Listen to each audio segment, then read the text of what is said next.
जीवन में कभी लड़ाई नहीं करना चाहिए। लड़ने वाले व्यक्ति कभी आगे बढ़ नहीं पाते। नेपाल के पास कुछ था ही नहीं, इसीलिए नेपाल में कोई राज्य नहीं किया गया। अंग्रेज वहां गए ही नहीं, कुछ था ही नहीं उसके पास।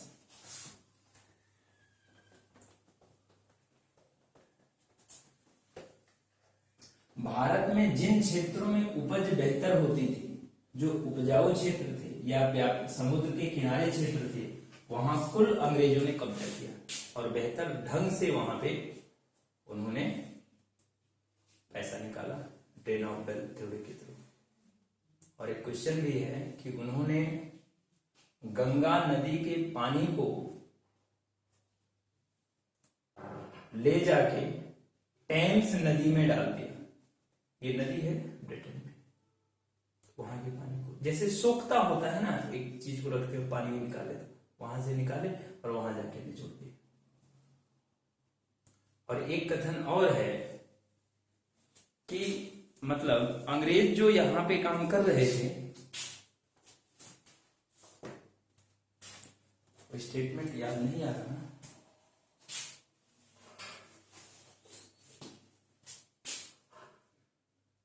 चलिए वो स्टेटमेंट याद नहीं आ रहा। हाँ, आइए क्वेश्चन देखते हैं।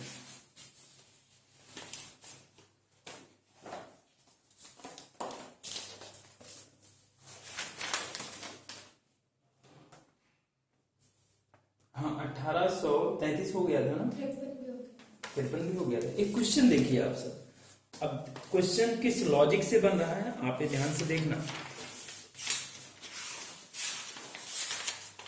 एक ही क्वेश्चन मेरे को मिला, तो प्रोविंशियल सर्विसेज में आया हुआ है। Which act for the first time made it possible for Indians to take some share in the administration of their country? Which act?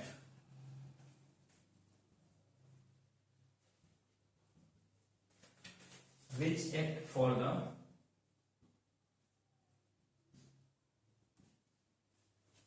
the first time made it possible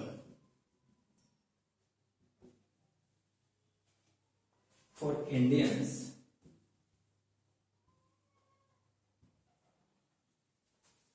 to take some share,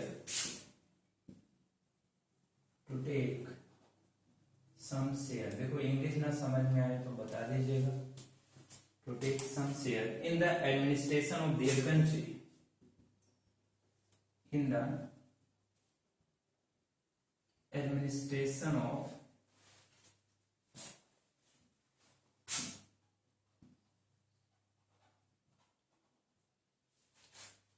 their country।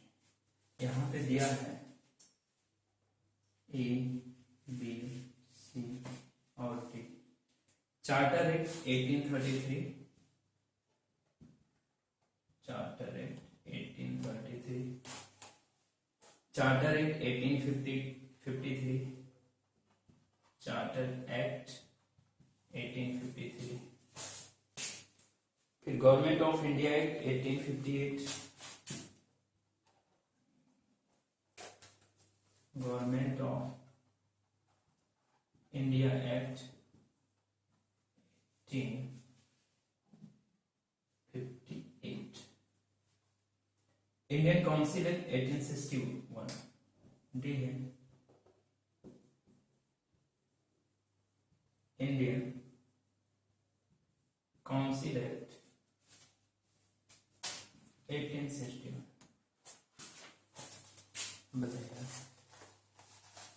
दूसरा तीसरा तो sir पढ़ा ही नहीं मिला। दूसरा, अच्छा तीसरा आपने पढ़ा, ठीक है। ये मान लो दोनों में से है कोई, समझ में आया? ठीक,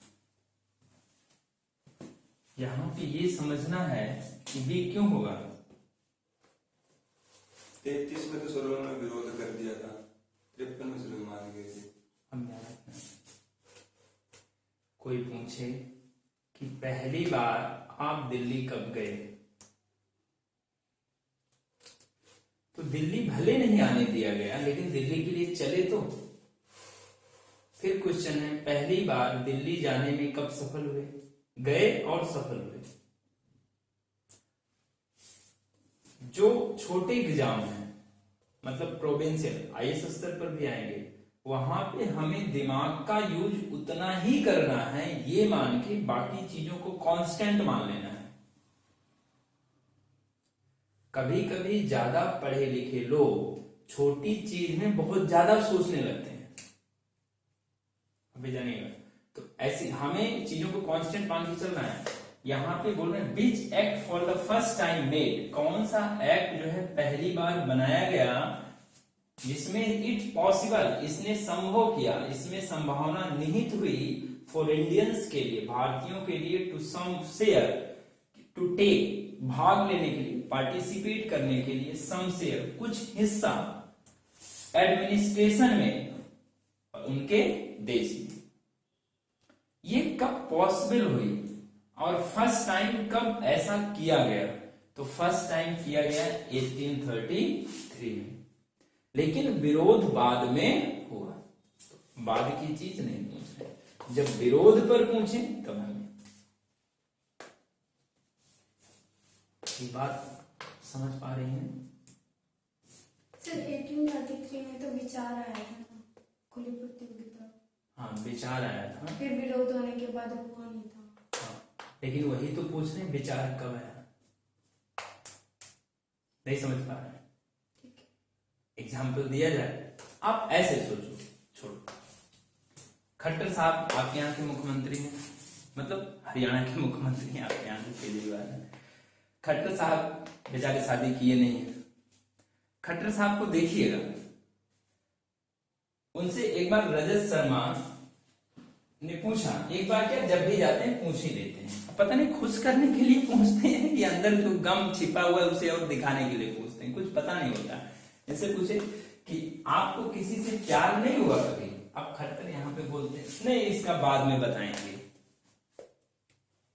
इसका मतलब है हुआ, सफल हुआ कि नहीं हुआ वो अलग बात है, लेकिन पहला प्रोसेस हुआ कि नहीं हुआ, तो इसका मतलब फर्स्ट अटेम्प्ट कहीं ना कहीं तो हुआ ही किसी। तो कोई जिंदगी है, कोई कितना भी कहे, यहाँ से बड़े बड़े ऋषि मुनि भी बोले नहीं, वो होता है, कंट्रोलिंग स्तर एक दूसरा है। तो यहाँ पे किसी ना किसी तो हुआ है, कोई संकल्प रहा होगा, कोई बात रही होगी, नहीं सफल हुए या चीजें नहीं हुई, वो अलग बात है। इस प्रश्न का जवाब नहीं देते, और कोई भी नेता इस प्रश्न का जवाब नहीं देता, ध्यान रखिएगा। कोई भी, चाहे जितना बड़ा नेता हो, कोई नहीं देगा। कोई ऋषि मुनि हो, ऋषि मुनि को तो क्रेडिट रह ही नहीं कि जब से कुछ लोग इस माहौल में आए, तो इस प्रश्न का जवाब इसलिए ये नहीं देते हैं, इसका मतलब कि ऐसी बातें हो चुकी हैं।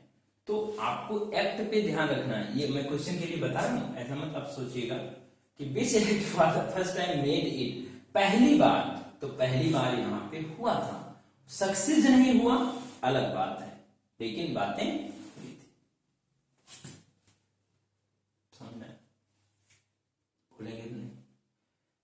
ये सब एग्जाम्पल आपके जीवन के हैं, तो जीवन के एग्जाम्पल को आपको बुकिश जो लैंग्वेज है उससे अटैच कर लेना है, जो चीजें कम समझ में आती हैं वो ज्यादा आ जाएंगी। समझ रहे हैं क्या? यहां तक कोई प्रॉब्लम?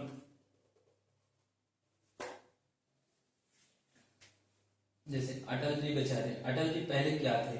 पत्रकार थे। पत्रकार थे, आप सबको पता है नहीं अटल के बारे में? नहीं पता। अटल जी पहले पत्रकार थे, फिर कविता भी लिखा करते थे। कविता फेमस, प्रधानमंत्री कविता, अच्छी कविता लिखते थे। मेरी जिंदगी की जैसे कुछ ना था। तो आप सभी कविता लिखते हैं? नहीं लिखते आप? याद है कोई कविता? केवल लिख देते हैं। कल मैं भी होली पे कविता लिख रहा था, तो एक कविता पूरी हुई, दूसरी कविता कई दिन से लिख रहा हूँ, पूरी नहीं हो पा रही है। चलिए इसको मिटाएं इसे। कविता लिखते समय आप सब क्या ध्यान देते हैं, कैसे लिखना चाहिए, उसका कोई उद्देश्य होता है? बिना उद्देश्य का ही दे मारते हैं मतलब कोई उद्देश्य तो होता ही है किसी भी चीज का।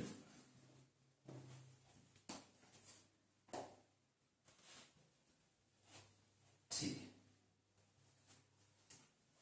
कविता को बहुत सरल तरीके से लिखना चाहिए और भाव जितना छिपा कविता उतनी ही बेहतर होती है और वर्तमान के संदर्भ से जोड़ देना चाहिए। नहीं समझे? कविता सुनना है आप सबको? इसमें है कि नहीं? चलिए 2 मिनट में आपको सुनाते हैं।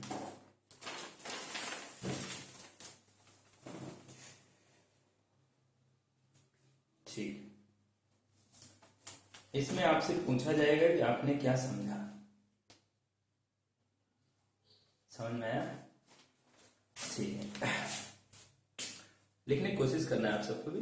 जब दिल या मन होवे, जहां होलिका जलती होगी मेरा मन भी लगता है, खुशियों से पागल होता हूं जब प्रहलाद निकलता है। जहां होलिका जलती होगी मेरा मन भी लगता है, खुशियों से पागल होता हूं जब प्रहलाद निकलता है। होली के रंगों में राधा खेले मधुर इरादों से, होली के रंगों में राधा खेले मधुर इरादों से, कृष्ण सदा मन के रंगों को करे सुसंगत वादों से। मतलब कृष्ण वादा करते हैं। राधा की अविरल छाया है, राधा प्रेम प्रतीक बनी, और मैं सीता की बात करूं तो होली लगे प्रतीकों की। आज हर जगह होली जलती पर प्रहलाद नहीं दिखता। मतलब हम बुराइयों को जलाते तो हैं प्रतीक के रूप में, लेकिन अच्छाइयां दिखती नहीं है, उसमें से कोई ऐसा नायक निकलता नहीं है जो अच्छाइयों का प्रतिनिधित्व करे। तो इसी बात पे कि आज हर जगह होली जलती पर प्रहलाद नहीं दिखता, शायद बुआ उपेक्षित होगी अब दिन खास नहीं लगता। होली का दिन क्यों ऐसा है, डर लगता है तन मन को। देखिएगा, ये व्यंग है कि होली का दिन क्यों ऐसा है, डर लगता है तन मन को, हर नारी जब चले संवर कर अपने कान्हा के घर को। होली का दिन क्यों ऐसा है, डर लगता है तन मन को। आज यहां व्यापार बन गई होली हृदय प्रतीकों की, हर सीता पीड़ित होती है, हर राधा होती शोषित। जहां होलिका चलती होगी मेरा मन भी लगता है। ऐसे भारत में मैं कैसे बात करूंगा गीतों की, हर सीता पीड़ित होती है, हर राधा होती शोषित। अगली लाइन देखना है, व्यापक संदर्भ में जहां दहेज गिफ्ट बन जाता, दहेज हम लोग उसको क्या रूप दे दिए, गिफ्ट जहां दहेज गिफ्ट बन जाता, देह जहां व्यापार बने, सुंदरता से तन की कीमत भौतिकता स्नेह बने। मैं बस अब इतना कहता हूं, होली में प्रहलाद मिले, जहां होलिका जलती होगी मेरा मन भी लगता है, खुशियों से पागल होता हूं जब प्रहलाद निकलता है। तो ये कविता है।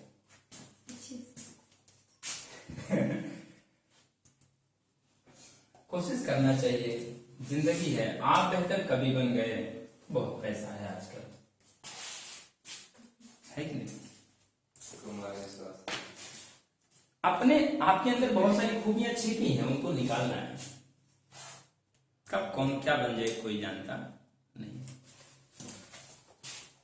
ठीक है, तो यहाँ पे चार्टर 1833 के थ्रू इसको इम्प्लीमेंट किया गया था। यहां तक कोई बात किसी के समझ में ना आई हो तो आप बताइए।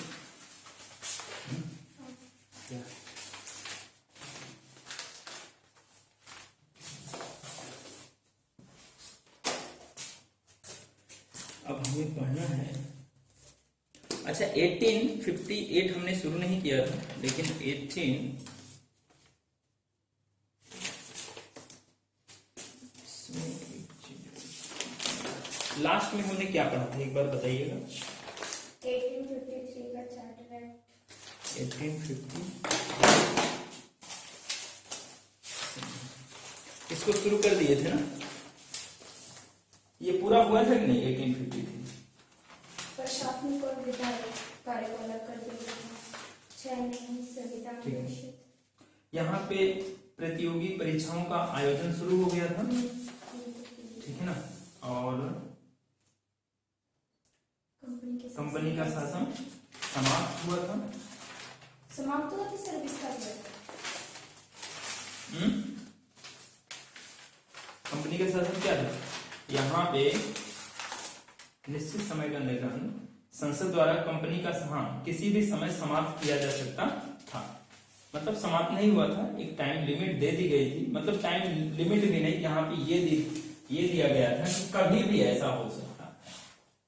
ध्यान रखिएगा। इसका मतलब ये देखिएगा ऐसा क्यों हुआ था। ऐसा इसलिए हुआ था कि इन्हें पता चल गया था कि हमने व्यवस्था को काफी केंद्रीकृत कर दिया हुआ है। भारत में भिन्नता ज्यादा है। आप ये देखिएगा, हमें समझना पड़ेगा। जैसे यूनिटरी सिस्टम हम जो पढ़े थे वो इंग्लैंड का सिस्टम था। ये इंग्लैंड में रहने वाले लोग थे, इंग्लैंड की मानसिकता से काम कर रहे थे। ध्यान रखिएगा, विविधता को ये नहीं समझ पाए थे, इसीलिए 1857 का विद्रोह हुआ। तो शायद ये विद्रोह ना हो पाता।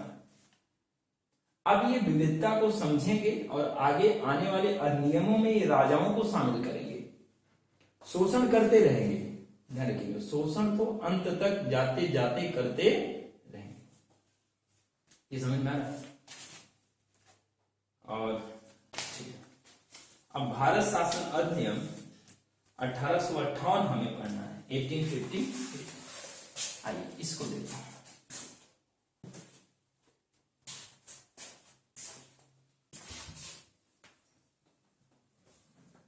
देखो ये अधिनियम पढ़ने का मतलब इसका इतिहास जान लीजिए और इसके साथ ये भी जान लो कि आपके साथ कभी 1857 ना घटे। ठीक है ना, ये हर व्यक्ति के साथ होता है, दोस्ती में होता है, मित्रता में होता है, घर में होता है, व्यवहार में होता है, रिश्तों में होता है। हर जगह 1857 कभी न कभी आता है। जिसके पास दिमाग है वो 1857 आने से पहले ही चीजों को रोक लेता है, और नहीं दिमाग है तो 1857 घट ही जाता है। आप सब भी अपने जीवन में 1857 की कल्पना करते हैं?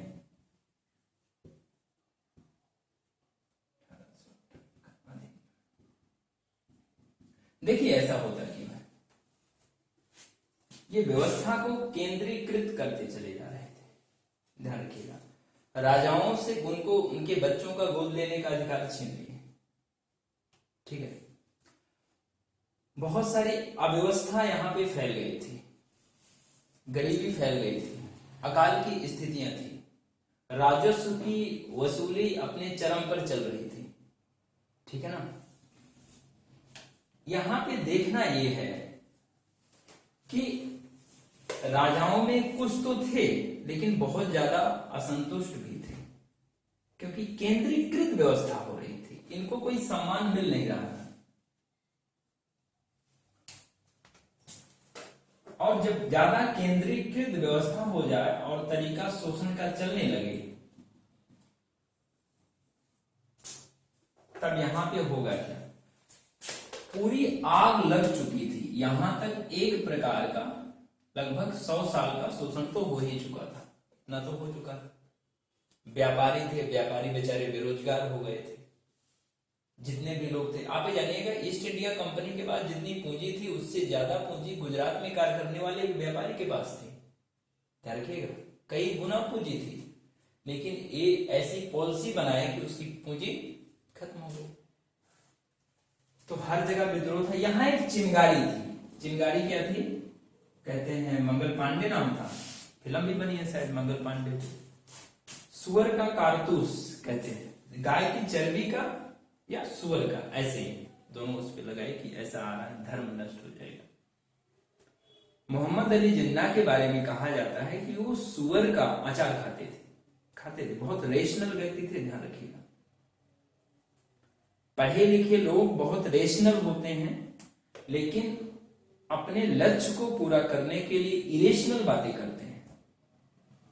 ये हमेशा ध्यान में रखना है। पढ़े लिखे लोग, जो सही से पढ़े लिखे हैं, जो वैसे ही हैं, उनकी बात ही छोड़ दो।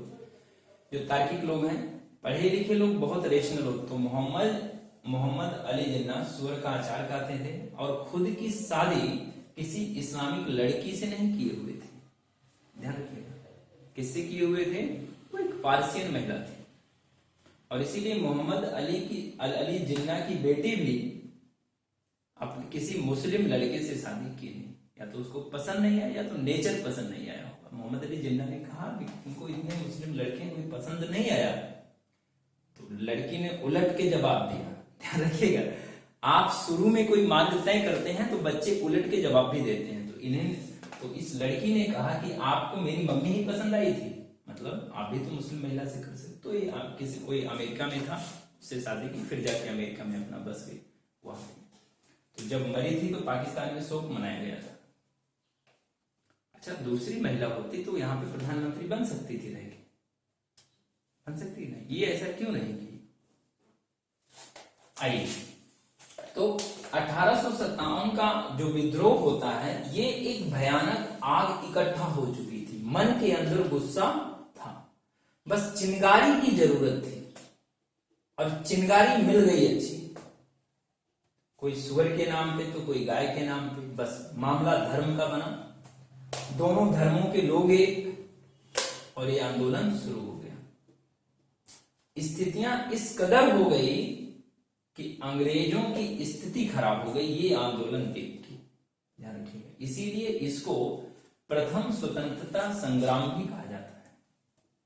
कभी ऑप्शन में आए कि प्रथम स्वतंत्रता संग्राम कहा जाता है 1947 को या 1942 को, 1857 को, तो ये ध्यान रखिएगा, ये जो पहला विद्रोह हुआ। कुछ लोग यहां तक कहते हैं कि ये पूरी तरीके से अगर संगठित हुआ होता तो देश इसी समय आजाद हो जाता, लेकिन यहां पे ऐसा हो पाया नहीं। लेकिन फिर भी ये आंदोलन अपने आप में व्यापक था। लेकिन इस आंदोलन से सभी समुदाय पूरी तरीके से जुड़ नहीं पाए थे, क्योंकि संचार के साधन थे नहीं, कोई इसका परिपक्व नेता था नहीं जो आंदोलन का विस्तार कर सके। तो इसी वजह से, अच्छा दूसरी चीज और देखिएगा, ऐसा कोई भी आंदोलन सफल नहीं होगा जिसमें हिंसा का प्रयोग हो। यहां पे हिंसा का प्रयोग है। बैरकों में सैनिकों ने विद्रोह कर दिया, एक दूसरे को मतलब मार दिया। यहां पे पहले अंग्रेजों को देखिएगा, यहां पे सैनिक सिपाही और ब्रिटिश सिपाही के बीच में रेशियो का बहुत ज्यादा अंतराल नहीं था। सॉरी, अंतराल काफी ज्यादा था, अंतराल ज्यादा था। लेकिन जब विद्रोह बढ़ा तो अब यहां पे अंतराल को कम किया जाने लगा। मतलब पहले अगर यहाँ 5, ऐसे मैं बता रहा हूं, मेरे को कंफर्म है, 5 और 1 का रेशियो था, या 10 और 1 का रेशियो था, 10 भारतीय और 1 अंग्रेज, तो अब यहाँ पे 3 और 7 का कर दिया जाने लगा, या 3 5 का कर दिया जाने लगा। इस टाइप बात आप समझ पा रहे हैं? तो ये चीज, तो 1857 का विद्रोह पूछते हैं तात्कालिक घटना है, तो ध्यान रखिएगा ये तात्कालिक घटना नहीं है। हम 1857 का विद्रोह जब पढ़ेंगे तो वहां पे हम देखेंगे कि क्या क्या स्थितियां थी, कैसे कैसे शोषण हुआ और क्यों ऐसा आया। 1857 का विद्रोह एक लंबे समय का आक्रोश था जो एक तात्कालिक घटना के द्वारा यहाँ पे आ गया। मेरी बात समझ पा रहे हैं? अब यहां पे देखिएगा, अब 1858 का अधिनियम आएगा। इसके पहले जो हमने पढ़ा उसमें ये बोला जा चुका है कि कंपनी का शासन किसी भी समय समाप्त किया जा सकता है। अब मौका ये मिल गया कि कंपनी ने भारत को संभाल नहीं पाया, कंपनी सही से शासन कर नहीं पाई, तो अब हम सीधा आ रहे हैं। ब्रिटिश संसद को देखिएगा, वो भी बहाना ढूंढते हैं, कोई हमको कह ना पाए, और बहाने के द्वारा यहाँ पे काम कर रहे हैं। ठीक है ना? इसीलिए तो गाना बना है कि क्या गाना बना है कि राम प्रभु तेरे नाम से मेरा काम हो रहा है, संत लोग ये गाते हैं, और गाते समय सोचते नहीं कि प्रभु के नाम से काम हो रहा है, तो आप बैठ के क्या कर रहे हो, क्यों इतने लोगों को उल्लू बना रहे हैं? नहीं बनाना चाहिए। तो यहाँ पे देखिए, तो ये तो अच्छा कारण था शासन के पास में आने का, लेकिन जब ब्रिटिश सरकार पहले से क्यों कहती है कि तुम्हारा शासन खत्म कर देंगे कंपनी को? उन्हें पता था शासन का केंद्रीयकरण कर रहे हैं, उनके पास सूचनाएं जा रही हैं कि ऐसा हो भी सकता है। जैसे मोदी साहब, अब हमारे पास तो खुफिया जानकारी है नहीं, लेकिन जो किसान आंदोलन जब मतलब चल रहा था, ये हो रहा था नहीं, जैसे इंदिरा गई वैसे मोदी भी चला जाएगा, आप देखे होंगे ये वीडियो आ रहा था वो बहुत सारा, तो इससे स्थितियां हो सकती, लेकिन उसी समय आप देखेंगे, और ये भी मोदी भी मजे हुए नेता है, इंदिरा गांधी की तरह मतलब थोड़ी है, जब चाहे पंडित बन जाए, जब चाहे वैज्ञानिक बन जाए, जब चाहे स्टूडेंट बन जाए, जब चाहे महिलाओं की समस्या उठाने लगे, इनको कुछ नहीं। मतलब जिस भी ढाल में ढालना हो तो मोदी उस टाइप के नेता है, उसी में ढल जाएंगे। बच्चों के साथ चॉकलेट की बात करना हो, बैठा दो तो बच्चा बोलेगा वो नहीं, मोदी अंकल नहीं, वो तो मेरे फ्रेंड हैं, जस्ट लाइक अ फ्रेंड, बच्चा बोलेगा। मतलब इतना है सिचुएशन को। तो इसी समय ये यहाँ पे गुरुद्वारों में जाके मठा मतलब अपना टेक रहे थे, मत्था, यहाँ पे पूजा अर्चना हर तरीके से, चाहे दिल्ली का गुरुद्वारा हो या पंजाब के स्तर पर हो, यहाँ पे जा रहे थे। क्यों जा रहे थे? इसका मतलब कि ये भावना लोगों में ना जाए कि धार्मिक रूप से मैं इनसे दूर हूं, मैं आपके धर्म का पूरा सम्मान करता हूं। मतलब किसी के अंदर ये ख्याल ना आने पाए, क्योंकि धार्मिक स्तर पर जब विरोध दिखा दिया जाएगा तो सारे के सारे विकास एक तरफ रख दो, उससे कोई मतलब नहीं, धर्म एक तरफ। खुफिया एजेंसियों ने यहाँ पे शायद सूचना दी थी कि कुछ ऐसा होने वाला है, आक्रोश होने वाला है, तो ये काम करने के लिए यहाँ पे गए। वो फिर धीरे धीरे मुद्दा दब किया, देखिए दबा कि नहीं ये चीज। 1857 का विद्रोह होगा, हिंदू मुस्लिम दोनों एक साथ होंगे, तो अब देखिएगा आने वाले समय में धीरे धीरे धीरे धीरे मुस्लिमों और हिंदुओं को क्या करेंगे, तोड़ने का प्रयास करेंगे। शिक्षा व्यवस्था जो यहाँ पे आएगी उसमें हिंदू ज्यादा पार्टिसिपेट करेंगे, मुस्लिम कम पार्टिसिपेट करेंगे। हिंदू महिलाएं भी एक रेशियो में ज्यादा आएंगी, मुस्लिम महिलाएं कम आएंगी। देखिएगा क्यों ऐसा है। मदरसों की शिक्षा एक तरफ है, लेकिन हिंदुओं के स्तर पे क्या होता है, इनका धर्म लिबरल होता है बहुत ज्यादा, लेकिन मुस्लिमों के स्तर पे ऐसा नहीं है। ये पढ़े लिखे कम होते हैं, ये थोड़ा सा तार्किक होते हैं, पढ़ने लिखने वाले, तो इनको नौकरी ज्यादा मिलेगी। ये धर्म के स्तर पे रूढ़वादी रहेंगे तो इनको कम मिलेगी। अब यहीं से शुरू हो जाएगा, जो शुरू में ही यहाँ पिछड़ जाएगा तो आगे पिछड़ेगा ही, तो काफी अंतर हो जाएगा। अंग्रेज ये बताएंगे आपके पिछड़ने का जो कारण है ये हिंदू है, क्योंकि आपकी नौकरियों को हिंदू ले लिया, तो सोचेंगे हाँ सही बात है। ये धीरे धीरे ये चलेगा। एजुकेशन प्रोसेस में भी हिंदू आगे जाएंगे, ये पीछे आएंगे। आजादी के समय तो यहां तक आ जाता है कि एक मुस्लिम नेता है, नाम नहीं याद आ रहा, उन्होंने यहां तक कहा कि मुस्लिमों को आजादी में भाग नहीं लेना चाहिए, उन्हें अपनी शिक्षा पर ध्यान देना चाहिए, एजुकेशन पर, और अंग्रेजों से मिलकर उस शिक्षा के लिए काम भी करते हैं। एंग्लो ओरिएंटल जो कॉलेज है, जिसे हम जानते हैं अलीगढ़ मुस्लिम विश्वविद्यालय के नाम से, वो उसी का प्रतीक है। समझे? आज उस विद्यालय की मानसिकता कुछ दूसरे टाइप की रहती है, ध्यान रखिएगा। वो मानसिकता वहां से नहीं बनी हुई, हम सोचते हैं ऐसे ही बन गई, ऐसे नहीं बनी, यहां से बनी हुई है। किसी भी भविष्य की जो मानसिकता हम देख रहे हैं या प्रेजेंट में जो मानसिकता हम देख रहे हैं, उसका निर्माण पास्ट में अंग्रेज कर चुके हैं। किसी मुस्लिम के अंदर ऐसी भावना आई है तो वो मुस्लिम पढ़ा लिखा नहीं है, तो आप जानिएगा उन्होंने पहले से वैसी भावना भर दी। ये समझ पा रहे हैं? यहीं से कई चीजें शुरू होंगी 1857 के विद्रोह से। यहां से फिर ये बंगाल का विभाजन भी आगे चल के करेंगे, क्योंकि इस विद्रोह में जागरूक सबसे ज्यादा कौन होगा? बंगाल भी पार्टिसिपेट करेगा। बंगाल को सबसे पहले तोड़ेंगे, क्योंकि जहां पे जन जागरूकता, जहां पे संपन्नता और जहां पे समाज सुधारक पैदा होंगे, वहां पे जागरूकता सबसे ज्यादा आएगी। ये ध्यान रखना है। विधवा विवाह के स्तर पर हुआ या सती प्रथा के स्तर पर हुआ, जितने सुधारक निकले हैं सब कहां से निकले हैं? बंगाल से। ये समझ में आ रहा है? 1857 का विद्रोह होने के बाद अब अंग्रेज किसी भी प्रकार के सुधार में साथ नहीं देंगे, इन सामाजिक सुधारों का।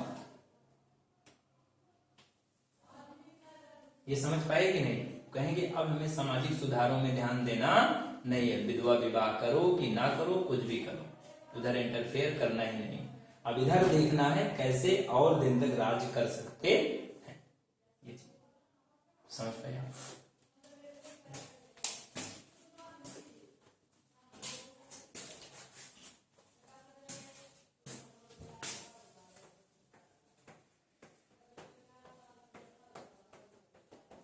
भारत के प्रधानमंत्री जवाहरलाल नेहरू ब्रिटिश के प्रधानमंत्री से मिले और वहां के प्रधानमंत्री ने पूछा कि आप तो अंग्रेजों से बहुत घृणा करते होंगे, और पूछे कितने साल जेल में रहे? उन्होंने बताया कि 15 साल। लगभग 15 साल बहुत होता है जेल में, सोचिए।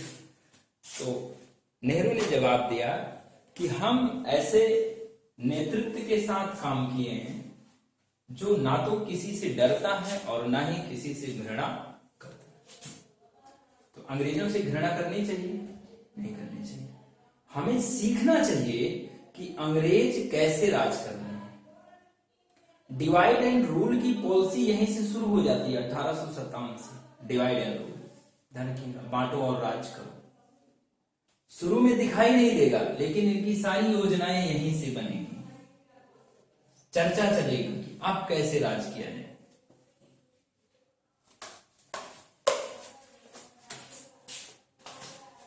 ठीक, आइए 1858 का भारत शासन अधिनियम।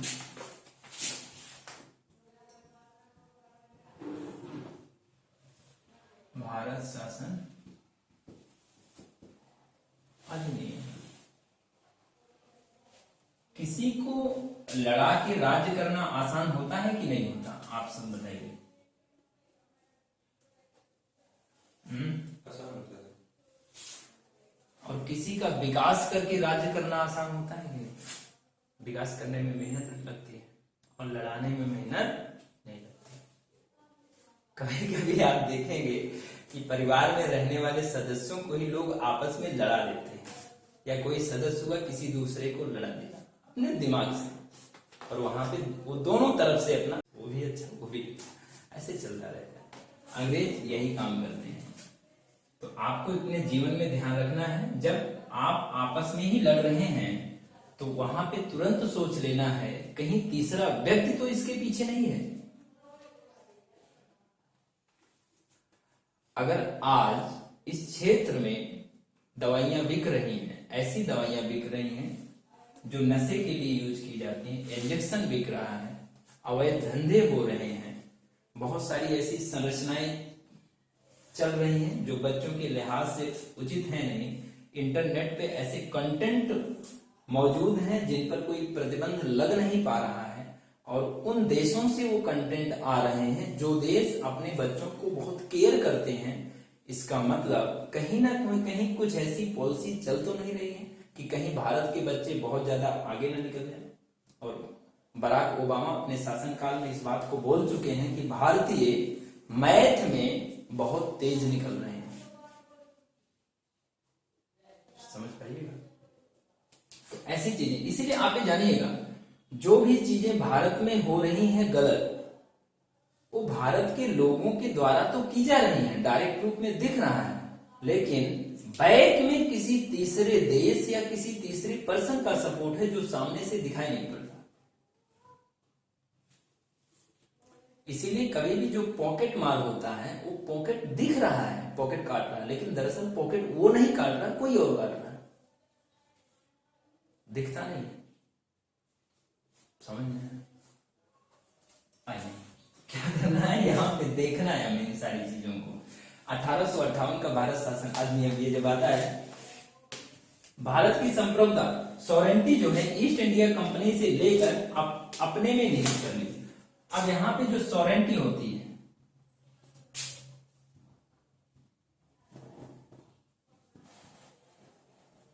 संप्रभुता, अब इस सॉवरेंटी का मतलब पूरी सॉवरेंटी किसके पास आ गई?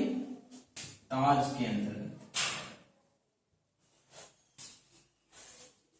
ताज का मतलब वहां की रानी, रानी का क्या नाम था? एलिजाबेथ, ठीक है ना, उनके अंतर्गत अब पूरी की पूरी सॉवरेंटी आ गई यहां पर। अच्छा, इसका लाभ क्या होगा? आप ध्यान से देखिएगा। लाभ ये होगा कि ये कंपनी की गलती थी, अब ब्रिटेन के लोग आ रहे हैं, अब ऐसी गलती नहीं होगी, अब हमें छूट मिलेगी, अच्छा शासन होगा, जीवन स्तर सही हो जाएगा। बात समझ पा रहे हैं? ऐसा नहीं है, चाहते तो कंपनी ही शासन करती, लाभ तो मिल ही रहा था, लेकिन अब डायरेक्ट कूद रहे हैं मैदान में। क्यों कूद रहे हैं? जैसे आप देखते होंगे शासन चेंज हुआ, अभी यहाँ का जो तीरथ सिंह रावत बने हुए हैं, यही तो नाम है तीरथ सिंह रावत, इसके पहले कौन था? त्रिवेंद्र सिंह रावत। त्रिवेंद्र सिंह रावत। त्रिवेंद्र रावत ही थे, पहले भी रावत अब भी रावत, सरनेम तो वही था, मानसिकता भी वही होगी, हो कि ना हो, लेकिन संख्या ये भी क्या हुआ? विद्रोह हुआ, इनको हटाए और इनको लाए, दोनों उन्हीं के आदमी, काम वैसे ही करेंगे, बस क्या हुआ? चेहरा बदल दिया और विद्रोह कुछ समय के लिए शांत हो गया। अब पॉलिसी को समझ लेंगे कि कौन कौन सा विधायक है, कौन कौन सा है जो कूद रहा था। अब अगली बार टिकट इनको देंगे नहीं, अब जीतो कूदो तो जाने, और अगली बार विधायक बनेंगे नहीं, सारी राजनीति खत्म। अब दोबारा जो आएगा वो ये सोचेगा नहीं, साहब हैं तो साहब जिसको बैठाएं, साहब मान लेना है, कुछ करना नहीं। ये पॉलिसी हो सकती है, ऐसा नहीं ऐसी पॉलिसी हो, ये पॉलिसी हो सकती है, आपको ध्यान रखना है। इसीलिए यहां पे सॉवरेंटी सीधा किसके अंतर्गत आ रही? ताज के अंतर्गत। हमें पूरा कॉन्सेप्ट समझना है, ये अंग्रेज ऐसे खेल कर रहे हैं। तो ठीक है, ब्रिटिश पार्लियामेंट ने ब्रिटेन की सरकार द्वारा सीधे शासन चलाने के लिए भारत का पहला कानून बनाया, और यही 1858 का भारत शासन अधिनियम। और इससे क्या होता है आप देखिएगा, इसमें देश के प्रशासन में जनता का कोई स्थान था नहीं, अभी भी जनता को कोई स्थान दे नहीं रहे हैं। हमें ये समझना है ध्यान से, अभी क्यों नहीं दे रहे हैं ये चीज समझें, बस ये समझना है, बस डायरेक्ट ये समझना है, यहाँ पे पूरी सॉवरेंटी किसके पास आ गई? ब्रिटिश सरकार के पास, अर्थात ताज के पास, अर्थात वहां की महारानी के पास। ये ध्यान रखना है। क्या वहां पे ब्रिटेन में राजा का शासन है? कैसे राजा का शासन? ब्रिटेन में राजा का शासन नहीं है, वहां लोकतंत्र है, बस उस तरफ दिखा रहा है। जैसे हमारे यहाँ राष्ट्रपति हैं, सारा काम किसके नाम से होता है? राष्ट्रपति। राष्ट्रपति जब अभिभाषण पढ़ते हैं तो किसका पढ़ते हैं? प्रधानमंत्री का, भाजपा की सरकार का पढ़ते हैं। कुछ भी बोले, अब ये नहीं सोचना कि राष्ट्रपति ऐसे बोल रहे हैं, नहीं। इसीलिए भारत के राष्ट्रपति को कभी कभी रबड़ का स्टाम्प भी बोला जाता है, ऐसा है नहीं, ठीक है ना। इसीलिए मोदी चाहे तो राष्ट्रपति बन सकते हैं कि नहीं, मैं बनूंगा, लेकिन उसमें ताकत नहीं है। रहने की सुविधाएं अच्छी हैं, पता नहीं कितने कमरे हैं, 40 कमरे हैं कि कितने हैं, 400 कमरे। राष्ट्रपति के लिए शायद अलग से भैंस भी है वहां पे, अपना बहुत सारी चीजें हैं, उनको दूध खरीदने के लिए कहीं जाना नहीं, आराम से ताजा दूध पीने का।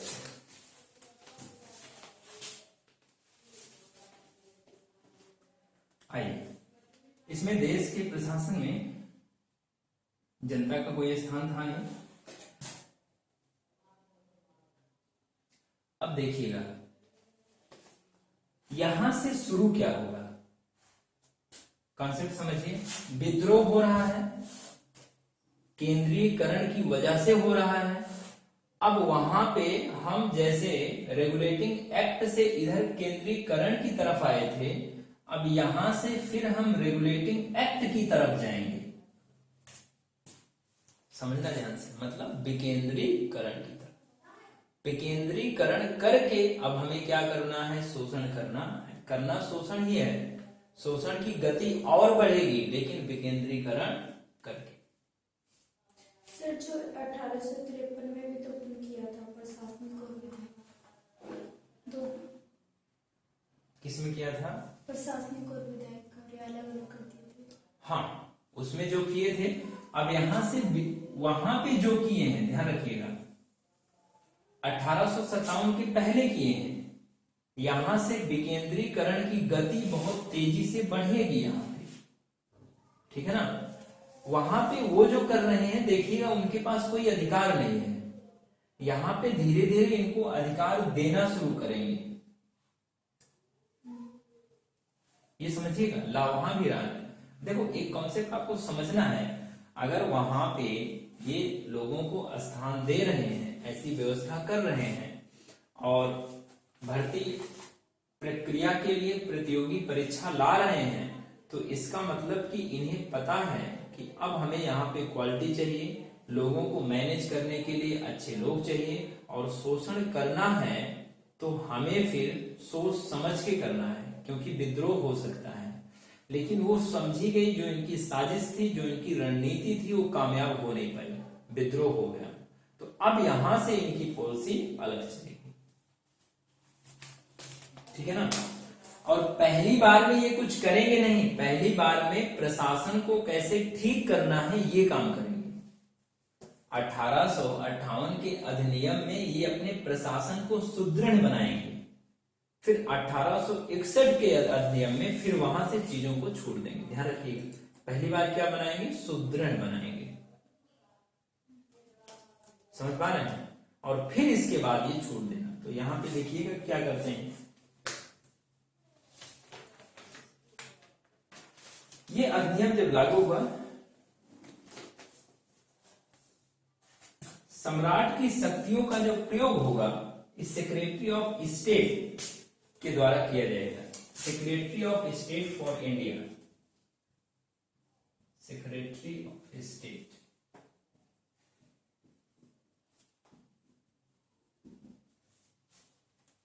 इसी को हिंदी में ऐसे लिख लो, सेक्रेटरी ऑफ स्टेट।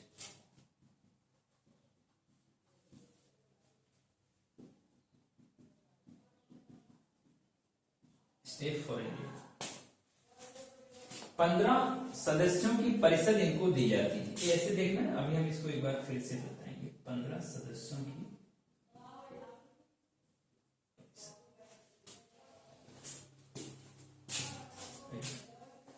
देखिएगा। 1857 का विद्रोह होता है, और इसी को क्या बोलते हैं, भारत का प्रथम स्वतंत्रता संग्राम, या इसी को सिपाही विद्रोह बोला जाता है। ध्यान रखिएगा, सिपाही विद्रोह किसे कहते हैं, तो जब कभी आए 1857, इसी को कहते हैं।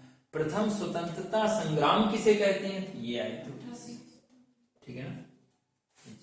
सिपाही विद्रोह इसलिए क्योंकि सिपाहियों ने यहाँ पे विद्रोह कर दिया हुआ था बैरक में, और कई को फांसी दी गई थी।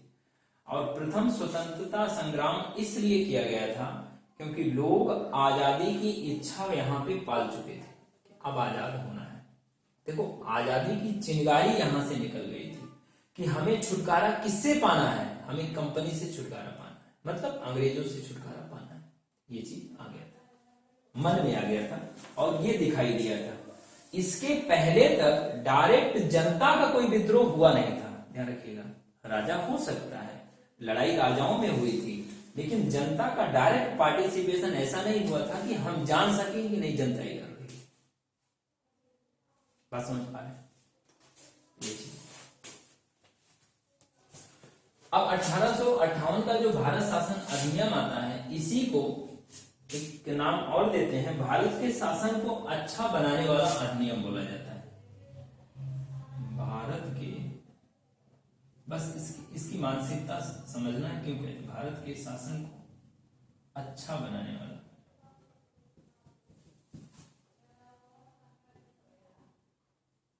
देखो, इसलिए ब्रिटेन में लोकतंत्र है, वहां पे डेमोक्रेसी है।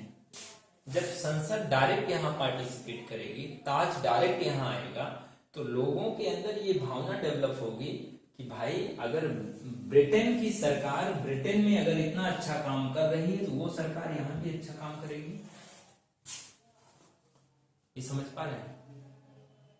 ये समझ पा रहे हैं?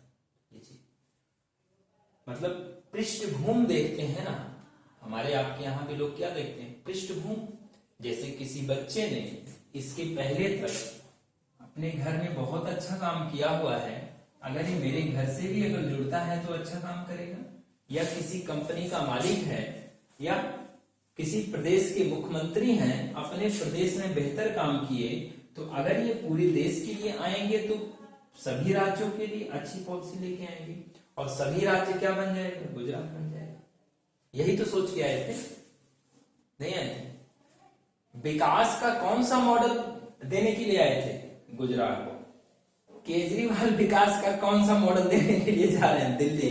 फ्री में बस, फ्री में शिक्षा, फ्री में हर चीज। अब मैं सुबह टहलने गया था तो एक लोग और बोल रहे थे, केजरीवाल बस एक मुद्दा उठा दें, हम सब उनके साथ हो जाएंगे जिताने का। हमने कहा कौन सा मुद्दा? कहें बिजली फ्री, पानी फ्री, घर फ्री। हम कहे और तीसरा क्या? मैं बताते हुए शर्मा रहा हूं मैं, सुनिएगा। तो तीसरा बोले बस शादी फ्री करा दे, नहीं हो रही। हम कहे नहीं, ये भी कराएंगे, जल्दी कोई पॉलिटिकल पार्टी आएगी, होगा, फिर लोग अपनी लड़कियों को घर में बंद करके रखेंगे, बहन नहीं जाना बाहर। ये चल रहा है। और वास्तव में आप देख लीजिएगा, एक समय के बाद इस पर भी कोई ना कोई आ ही जाएगा। वोट ही तो लेना है, क्या दिक्कत? तो एक तरफ गुजरात का मॉडल और एक तरफ दिल्ली का मॉडल। यूपी में जाते हैं, हम स्कूलों में फ्री कर दिए, ये कर दिए, योगी सरकार डर जाती है, क्योंकि यूपी के लोगों को ये लगता है कि फ्री में इतना हो रहा है और यहाँ पे नहीं हो रहा है। सर वहां पे जनता भी तो इतनी ज्यादा है, 20-22 करोड़ की। सर यहाँ पे 2 करोड़ आदमी से वो भी इतना टैक्स कलेक्शन दे रहे सर, इतने से कम आदमी, इतना सा एरिया है सर, छोटा सा। समझना है दिल्ली की स्थिति क्या है। दिल्ली में जो दिल्ली की सरकार के पास जो पैसा आता है सब सेंटर का ही है। दिल्ली सरकार का क्या है अपना, उससे तो उसका खर्च भी ना चले। केजरीवाल की सुरक्षा भी इनके पैसे से नहीं चल सकती, ध्यान रखेंगे। लेकिन क्या होता है ना, जब छोटे में आप कोई ये काम कर लेते हैं, हम थोड़ा सा फेमस हो जाता है, तो क्या होता है उसी के बहाने हम आगे बढ़ सकते हैं। गुजरात का मॉडल लेके मोदी आए, आज तक कहीं लागू कर पाए? बेरोजगारी बढ़ गई है, लोगों की नौकरियां जा रही हैं, सुरक्षा की बेहतर व्यवस्था है नहीं, आपने देखा ना। तो छोटे क्षेत्र में किसी को लागू करना और बड़े क्षेत्र में लेकर जाना, ये बहुत अलग बात होता है, ध्यान रखिएगा। केजरीवाल भी जो यहाँ पे है, यहाँ बना बनाया इंफ्रास्ट्रक्चर था, बस दीवार बनी हुई थी, ऊपर से आके स्प्रे मार दिए, सुगंध आने लगी, और किए क्या? और जहां पे बदबू था वहां पे कुछ और सुगंध फेंक दिए, वो दिख रहा है। बेरोजगारी का आलम तो ये है, 94% लेके घूम रहे हैं, ये एसएससी नहीं पास कर सकते, क्या करें 94% का? नंबर से व्यक्ति की काबिलियत, उन्होंने ये पता कर लिया कि समाज के लोगों की मानसिकता ये है। अगर ये 60% लेके आ रहा है तो अपने आप को कहता है मैं भी पता नहीं कैसा हूं, माँ बाप भी बोलते पढ़ाई सही नहीं हो रही, ऐसा करो 80% से सबको ज्यादा दो, हाँ स्कूल में बहुत अच्छी पढ़ाई चल रही है। फिर सरकार सोचेगी यार ये कैसे हो रहा है, ऐसा करो कि 10 में इस कोरोना टाइम में भी अच्छे आए, तभी तो मैं कहलाऊंगा अच्छा शिक्षा मंत्री।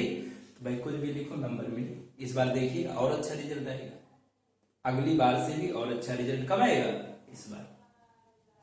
और लोग क्या होंगे, खुश होंगे, मेरे बच्चे ने इतना पाया। बच्चा भी सोचेगा यार मैं इतना काबिल इंसान हूं, आज तक घर वाले नहीं पहचान पाए, सरकार पहचान रही। तो भी अधिकांश बच्चे जो 18 साल के हो जाएंगे वो इसलिए वोट देंगे क्योंकि हमारे साथ नंबर के लिए अच्छा होगा। अधिकांश लोग इसलिए वोट देते हैं कि मेरे को ये चीज फ्री में। तो जहां पे ये सिस्टम आ गया, अगर ये सिस्टम दिल्ली में अच्छा चल रहा है तो क्या यूपी में अच्छा चल सकता है, उसका प्रयास किया जा रहा है। फ्री की मानसिकता को बढ़ावा देना, लोकतंत्र में जिस मानसिकता को जो बढ़ावा दे पाता है वही काम करता है। हाँ, शोषण इससे जनता का होता है, क्योंकि विकास के कार्य फिर नहीं, दिल्ली में गंदगी रहेगी, सप्लाई का पानी आएगा, सप्लाई का पानी ऐसी नाली और ऐसी पाइप से आएगा कि अगर आप देख लें तो शायद पीने का मन ना है। यहां पे देखना है कि भारत के शासन को अच्छा बनाने वाला अधिनियम इसको कहा जाता है। कभी कभी आए, क्यों कहा जाएगा, क्योंकि हमारी ये मानसिकता हो जाएगी कि अब जहां पे लोकतंत्र है वो लोग डायरेक्ट आ रहे हैं, कंपनी नहीं आ रही। पहले हम हर चीज के लिए दोषी किसको मानते थे, कंपनी को। ये कंपनी है, व्यापारी कंपनी है। बात समझ पाए?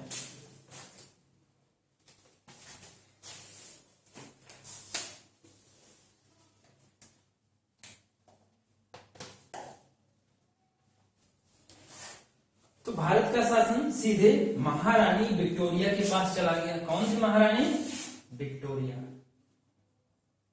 महारानी विक्टोरिया। अभी वहां पे कोई राजा थे, उन्होंने राजा का पद छोड़ दिया, शायद प्रिंस का पद। क्या नाम था उनका, पता नहीं। वो बोले कि मैं अपना बिजनेस करूंगा, राजा नहीं बनूंगा। ऐसा क्यों?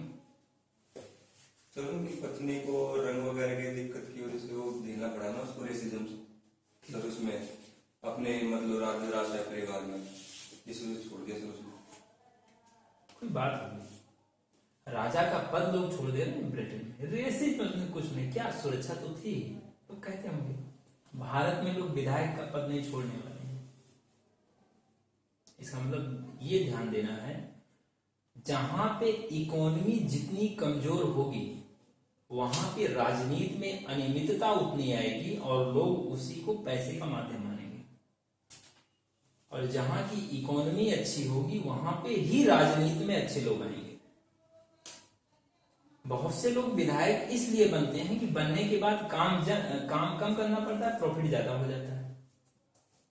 ऐसा है कि नहीं? तो अमेरिका में ऐसा नहीं, वहां जिसको सेवा करनी है। ब्रिटेन में शायद कितनी बार प्रधानमंत्री चेंज हुए, शायद 3 या 4 तो चेंज ही हो गए। तो यहाँ पे देखना है, महारानी विक्टोरिया के अधीन अब सीधा यहाँ पे शासन आ जाता है। गवर्नर जनरल, यहाँ पे देखिएगा कंपनी आ रही है तो लोगों के दिमाग में मानसिकता क्या बने, इसलिए नाम भी चेंज करेगी। जैसे ट्रेनों का नाम चेंज होता है, शहरों का नाम चेंज होता है। इलाहाबाद का नाम क्या हो गया, प्रयाग। नाम चेंज करने से क्या फायदा होता है पता नहीं सरकारों की, लेकिन ध्यान रखिएगा नाम इसलिए चेंज किया जाता है कि नाम चेंज करने से मानसिकता बदलती है। समझ में आया? इसीलिए भारत के लोग जब ब्रिटेन जाते हैं तो उनका नाम उसी स्टाइल में इंग्लिश में चेंज कर दिया जाता है। जैसे यहाँ पे था रिंकू, वहां गए, वहां पे नाम रख दिया रॉबिन, तो रिंकू क्या बन गए, रॉबिन। तो उस समय ऐसे यहाँ पे अब वायस राय साहब आएंगे। कौन आएंगे? गवर्नर जनरल का नाम बदलकर भारत का वायस राय कर दिया जाता है। किसका वायस राय? पहले वहां की महारानी एलिजाबेथ थी, अब वायस राय। हाँ, यहाँ पे क्या चीज नहीं, यहाँ पे महारानी विक्टोरिया के अधीन, मतलब महारानी चेंज हुई होंगी, विक्टोरिया, यहाँ पे विक्टोरिया आ जाती है। मर गई होंगी, उम्र होती है, कितना समय बीता, वही बनी रहेंगी। महारानी गई तो उनके बाद जो है वहां पे, इसीलिए राजा लोग बोलते हैं कि इसके बाद ये बनेगा प्रिंस, ये बनेगा, ये बनेगा, कंफर्म है बनेगा।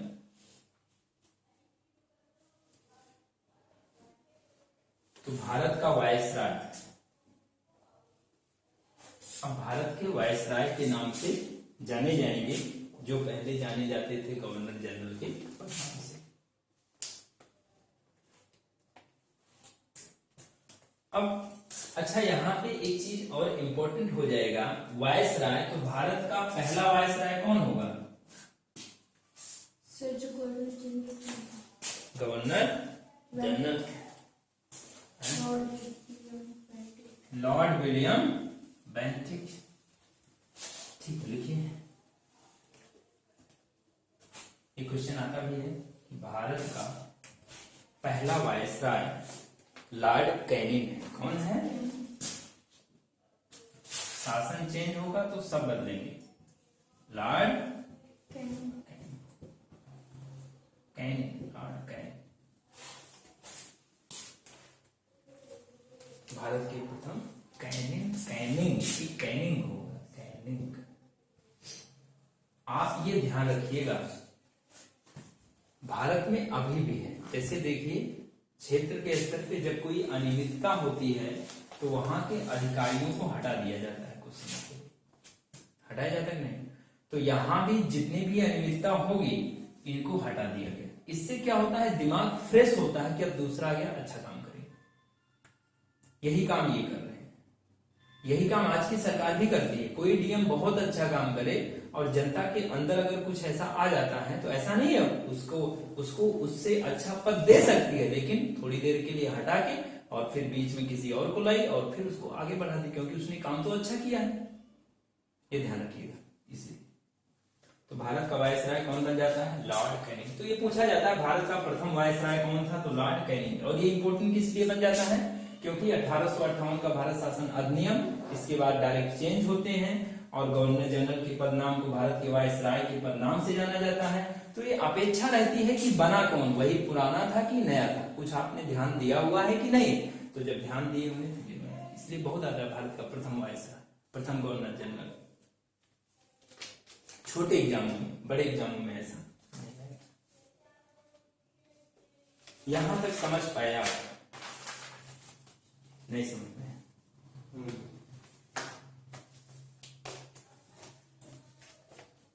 शासन की द्वय, यहां पे देखिएगा, जो शासन किया जा रहा था, शासन की द्वय जो प्रणाली है अब समाप्त हो जाएगी। समझना है कैसे? क्योंकि अब जनता की नजर में सीधे अंग्रेज आ गए। अभी तक कंपनी भी थी और अंग्रेज भी थे, दोनों लोग थे। अब सीधा क्या हो जाएगा? अंग्रेज आएंगे। तो द्वैध शासन प्रणाली की यहाँ पे क्या हो जाती है? समाप्ति। ये समझना है ध्यान से। ये कॉन्सेप्ट समझ में आया कि नहीं? समझिए। क्यों कर दी सर इन्होंने? वो भारत का वायसराय और अब डायरेक्ट शासन किसके अंतर्गत आ गया? महारानी विक्टोरिया के अंतर्गत। तो ताज का प्रत्यक्ष नियंत्रण हो गया। ताज का प्रत्यक्ष नियंत्रण होने का मतलब अब सीधा ब्रिटिश संसद, केंद्रीकरण। हाँ, मतलब केंद्रीयकरण की बात नहीं है, बात यह है कि नियंत्रण उनका हो गया। पावर एक के पास हो गई। हाँ, पावर अब एक के पास चली गई और जिसके पास पावर गई प्रत्यक्ष रूप में वो दिख रहा है। पावर जिसके पास गई प्रत्यक्ष रूप में दिख रहा है। जैसे आप देखते होंगे कि भारत का राष्ट्रपति या गवर्नर जो लिखा रहता है, आपको 100 रुपए अदा करने का वचन देता है, तो वचन देता है। तो अगर भारत का राष्ट्रपति वचन दे रहा है तो कौन वहां पे वचन कौन दे रहा है? भारत का प्रधानमंत्री जो भी होगा, इनडायरेक्टली वो, क्योंकि सत्ता उसके पास है। नहीं समझ पाए?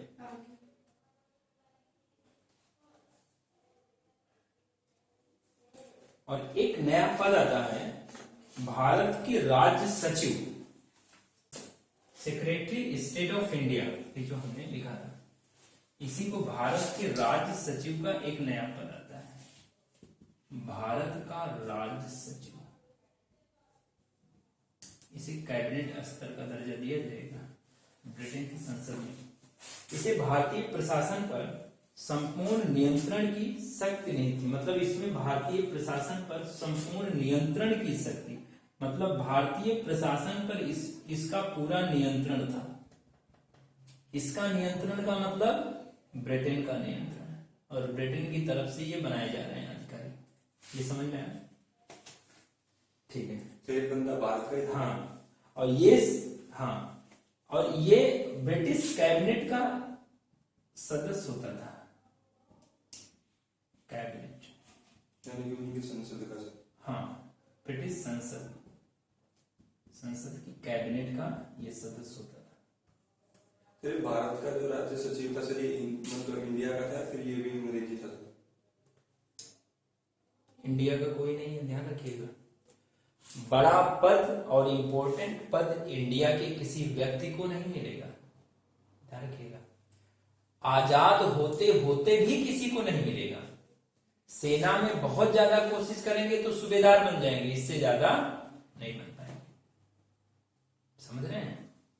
देखो, बड़े पदों पर तो अपने लोगों को बैठाना है, क्योंकि बड़े पदों पर हम इनको बैठा देंगे तो दिमाग ज्यादा हो जाएगा, शोषण कैसे हो रहा है ये तरीका पता चल जाएगा।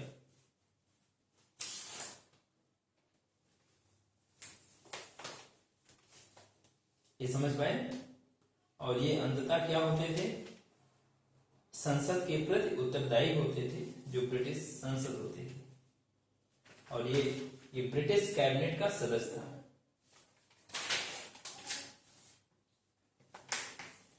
और इनकी सहायता के लिए, भारत सचिव की सहायता के लिए 15 सदस्यीय परिषद का गठन किया गया। 15 सदस्यीय परिषद, ये अभी तक की सबसे ज्यादा संख्या है, ध्यान दीजिएगा। भारत के राज्य सचिव की सहायता के लिए 15 सदस्यीय परिषद का गठन किया गया। और ये सलाहकार समिति थी। क्या थी? सलाहकार समिति।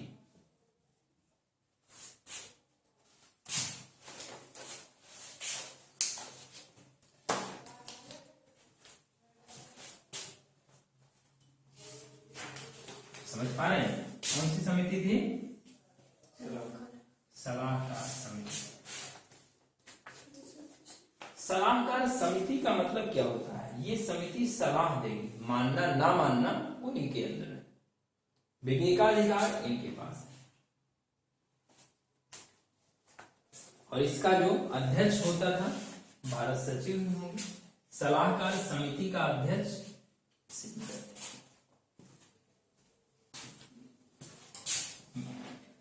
मिटाएं से। देखो, लॉर्ड कैनिंग को आप ध्यान में रखिएगा, भारत सचिव का पद आ रहा है। देखो, नाम अंग्रेजों का नाम देखिए, इन्होंने ब्रिटिश सचिव नहीं रखा या ब्रिटेन का सचिव नाम नहीं दिया। क्या दे रहे? भारत सचिव। काम ब्रिटेन के लिए करेगा, तनख्वाह किससे लेगा?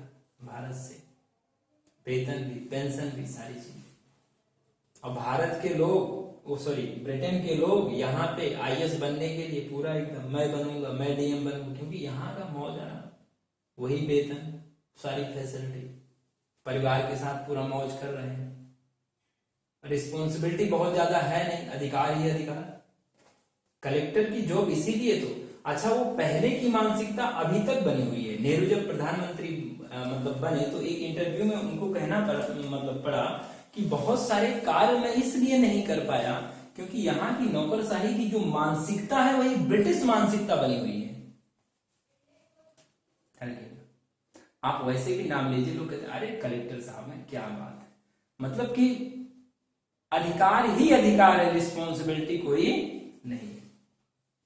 ये समझ पा रहे हैं? अभी एक शायद पता नहीं यूपी में एसडीएम साहब थी, वो पकड़ी गई भ्रष्टाचार में। जैसे एसडीएम बनी और वैसे ही अपना किसी से घूस ले ली, 30 लाख है, पता नहीं कितना भ्रष्टाचार। और उसी समय उनको प्यार हो गया एक जज महोदय से। अब शादी ना करे तो शादी टूट जाए, फिर उसके लिए पता नहीं क्या निकाले कि शादी के लिए टाइम दिया जाए कि ना दिया जाए। कोर्ट ने कहा कि मैडम, भ्रष्टाचार, आपने भ्रष्टाचार किया हुआ है तो शादी के लिए रुक जाइए थोड़े दिन, पहले ये केस निपट जाए, फिर आराम से करिएगा। भ्रष्टाचार में मैडम फंस गई, अब शादी टूट ही जानी है लगभग। जज साहब कितना इंतजार करेंगे? करेगा कोई इंतजार? नहीं करेगा। मेरे कहने का मतलब है, आज भी मानसिकता जो बड़े अफसरों की है वो उसी ब्रिटिश मानसिकता की बनी हुई है।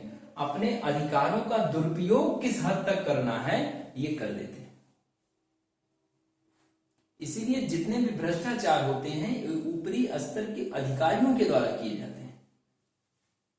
देखो, नेता भी इसमें पार्टिसिपेट कर लेते हो, अलग बात है, लेकिन भारत में नेता लोग कम समझदार होते हैं तो ज्यादा मजा अधिकारी लेते हैं। इसी पर तो गाना बना हुआ है कि संयम है कोतवाल अब डर कहेगा, मतलब कि अब अधिकार मिल गया है, अब डरना नहीं। यहां पे देखिएगा,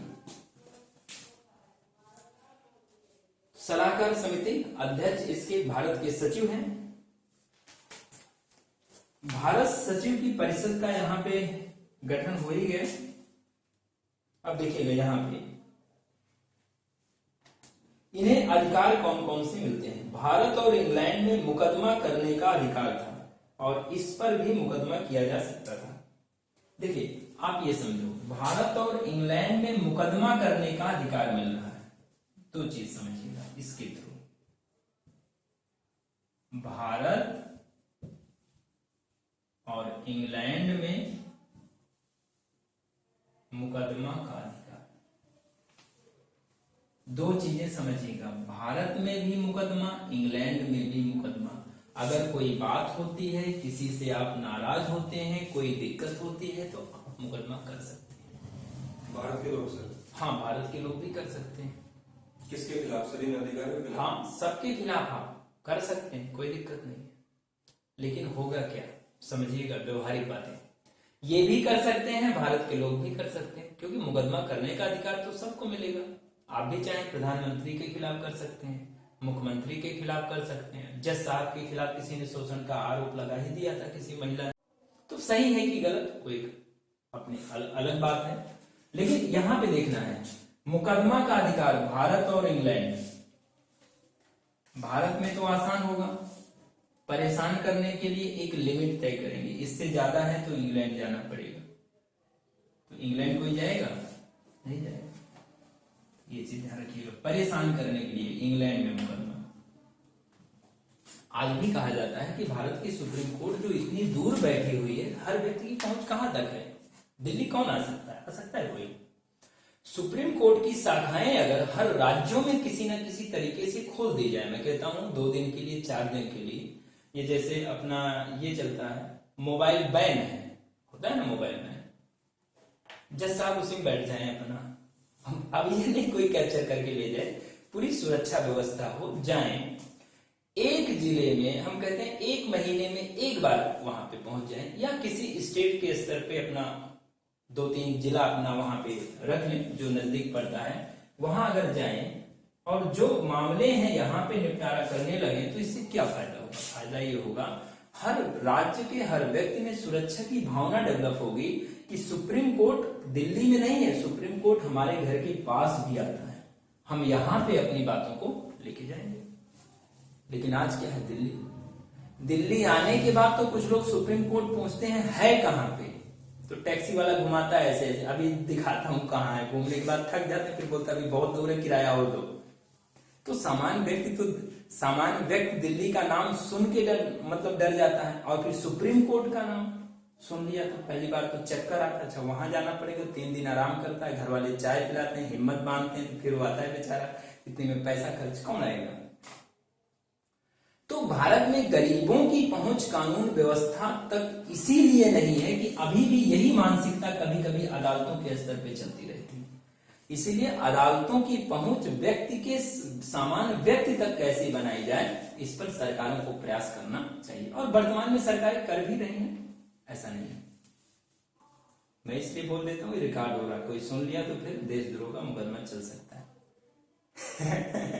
ठीक, ये चीज ये आपके समझ में आएगा, घर के घर।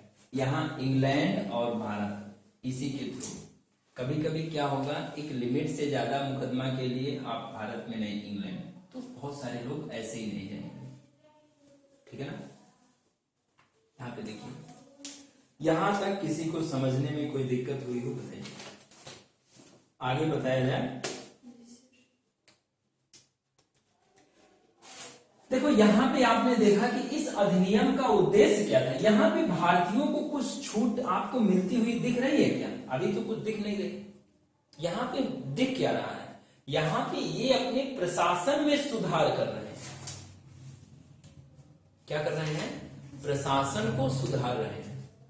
अभी किसी को ये कमरा अलॉट नहीं किया, आपको देंगे आपको देंगे, अभी इन्होंने केवल घर बनाया है, अब कमरे में किसको रखेंगे आगे पता चले।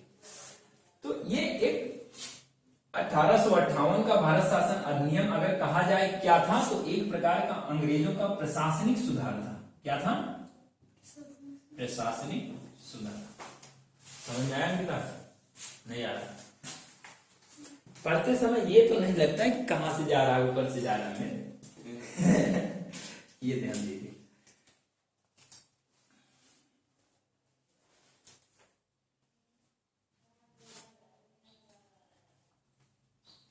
देखो जो चीजें आप पढ़ रहे हैं, इस नौकरी मिले कि ना मिले, नौकरी अलग चीज है, लेकिन अपने व्यक्तित्व को इससे डेवलप कर लेना है। किसको डेवलप कर लेना है? व्यक्तित्व को। समझ पा रहे हैं? कभी आपको ऐसे मान लेना है सामान्य जीवन में,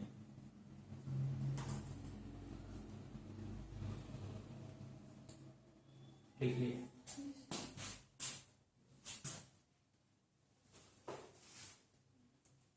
सर इसके अध्यक्ष कौन थे? ये सलाहकार समिति जो थी। यही भारत सचिव अध्यक्ष यही होंगे। ताकत इनके पास, इनकी ताकत का मतलब ब्रिटेन की ताकत। वायसराय के ऊपर कौन है? ये है। वायसराय के ऊपर, वायसराय के ऊपर नियंत्रण किनका है? इनका। और ये समझ पा रहे हैं? जैसे मुख्यमंत्री के ऊपर नियंत्रण किसका है? गवर्नर का। गवर्नर के ऊपर नियंत्रण किसका है? राष्ट्रपति का, अर्थात प्रधानमंत्री। इसीलिए भारत देश का जो प्रधानमंत्री होता है वो बेचारा कभी साइन करते करते थक जाता है। आप देखिएगा, मोदी कभी किसी फाइल को पढ़ते नहीं है, अधिकारी पढ़ लेते हैं, बस इतना पूछते हैं सब ठीक है ना? यस सर, यस सर, ये करते रहते हैं। और राहुल गांधी को कहा जाता है बेचारे साइन भी नहीं करते, दूसरे को दे दिए, अपना साइन कर दिया करो, समझ के। आइए, ऐसा नहीं, राहुल गांधी भी अच्छे व्यक्ति हैं, आजकल अच्छा काम कर रहे हैं। लड़कियों को मार्शल आर्ट की ट्रेनिंग दे रहे हैं राहुल गांधी। तो लड़कियां खुश होंगी कि नहीं खुश होंगी? खुश होंगी। वोट देंगे कि नहीं देंगे? देंगे। ठीक है। और ये अच्छी बात है कि नहीं? मान लीजिए राहुल गांधी आपको मार्शल आर्ट सिखाएंगे, आप सीखेंगे कि नहीं सीखेंगे? ये क्रेज है। सर पर कोई बेनिफिट नहीं होता है इसका। फिर वही बात, उससे क्या मतलब? मैं तो पूछ रहा हूँ सीखेंगे कि नहीं, आप कह रहे हैं सीखेंगे। अच्छी बात है। इसीलिए देखिएगा, जो उम्र घटा के राजीव गांधी अभी तक के सबसे युवा प्रधानमंत्री थे, ठीक है ना? और कहा जाता है दिल्ली कॉलेज की, मतलब दिल्ली यूनिवर्सिटी की जो लड़कियां हैं उन पे मरती थी, मतलब फिदा थी, लाइक जैसे, क्योंकि युवा प्रधानमंत्री थे। और प्रधानमंत्री को अभय और युवा तो एक अलग अंदाज होता था, इसीलिए युवाओं के प्रति फेमस थे। इसीलिए उम्र जो वोटिंग की थी 21 से घटाकर 18 कर दी गई। सुझाव दिए इनको कि साहब आपको युवा बहुत लाइक करते हैं, करो ऐसे, उसका फायदा मिलता। जब राजीव गांधी मरे तो उनके नाम, वो जीते हुए थे जब चुनाव हुआ, तो प्रधानमंत्री दूसरे बने। समझ रहे? तो ये क्रेज होता है। तो लगता है कि राहुल गांधी अगली बार जीत जाएंगे, क्योंकि मोदी तो किसी को मार्शल आर्ट सिखाते नहीं। ऐसा है। मतलब मैं मजाक कर रहा हूँ, ऊपर नहीं लेना किसी को अपने ऊपर, ठीक है? ऐसे मैं बोल रहा हूँ। ठीक। अब प्रियंका सिखाए तो हम सब सीखें, लेकिन वो सिखाती ही नहीं लड़कों को मार्शल आर्ट। नहीं भीड़ लग जाए कि मैडम हमको सिखाओ, हमको बहुत दिक्कत रहती है, मेरे को सिखाओ, मेरे को सिखाओ। लेकिन वो पता नहीं ये ट्रिक, इसका मतलब उनको प्रधानमंत्री नहीं बनना, भाई को बनाना है। भाई की शादी नहीं हुई, शादी करे भाई। आइए,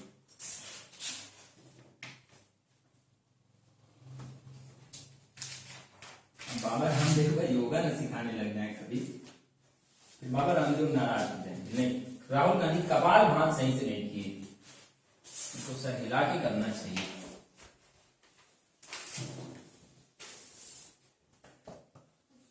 देखो, सोनिया गांधी जैसी मां मिलना भारत जैसे देश में बड़ा दुर्लभ है। अपने बेटे को किस कदर उसने प्रधानमंत्री पद की लायक बना दिया। अब देखिए, उसमें सारी एक्टिविटी आने लगी शुरू से लेकर अंत तक, कितनी गलतियां करते हैं, और अब किस स्तर पे मैच्योर हो रहा है। तो मां मिले तो कम से कम सोनिया गांधी जैसा मिले, मतलब सोनिया गांधी जैसी मिले कि एक, मतलब किसी बच्चे को कैसे सुधारा जा सकता है, ये सीखना हो तो सोनिया गांधी से। समझ पाए? मैं कल दूंगी, ठीक है? ठीक, कोई बात नहीं। 15 तारीख तक पढ़ाना कितना लगेगा? कल बता देंगे, कल कोई बात नहीं, कल हम बता देंगे। अभी बंद कर दीजिए बात।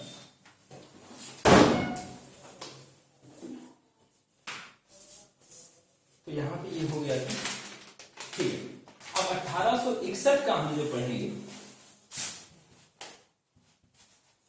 इसको कल पढ़ेंगे। अब देखिएगा, ये जो अधिनियम है यहाँ पे, इसमें क्या बताया जाएगा। इन अधिनियमों में हम, अब देखो, प्रशासनिक सुधार को हमने सुदृढ़ कर लिया, लेकिन हमें पता है विद्रोह केंद्रीकरण की वजह से हुआ। लोगों को अधिकार दिए नहीं, लोगों ने देखा भी नहीं। अब यहाँ राजाओं को शामिल करेंगे, राजाओं को शामिल करेंगे तो क्षेत्र की जनता पर प्रभाव ये जाएगा कि भाई आपके यहाँ के चौधरी साहब हमारे यहाँ बैठते हैं, इसका मतलब कि हम जो काम कर रहे हैं, हम कर रहे हैं डायरेक्ट नहीं कर रहे हैं, इनकी भी सहमति है, तो लोग क्या होंगे, डाइवर्ट होंगे। इसका मतलब कि इनका हाथ है, तो ये जो विद्रोह की भावना होगी ये कम होगी, इसका मतलब ये भी है। बात मेरी समझ रहे हैं कि नहीं? दोबारा विद्रोह से बचने के लिए शक्तियां बांट दी गई। हाँ, और शक्तियां जम के नगर पालिका के स्तर तक ये शक्तियों को बांटेंगे, प्रांत में तो मतलब बांटेंगे ही, हर जगह बांटेंगे। अब इनकी पॉलिसी देखिएगा, अब शक्तियों को बांटते हुए राज्य करेंगे, और इसी को देखेंगे क्या हुआ है।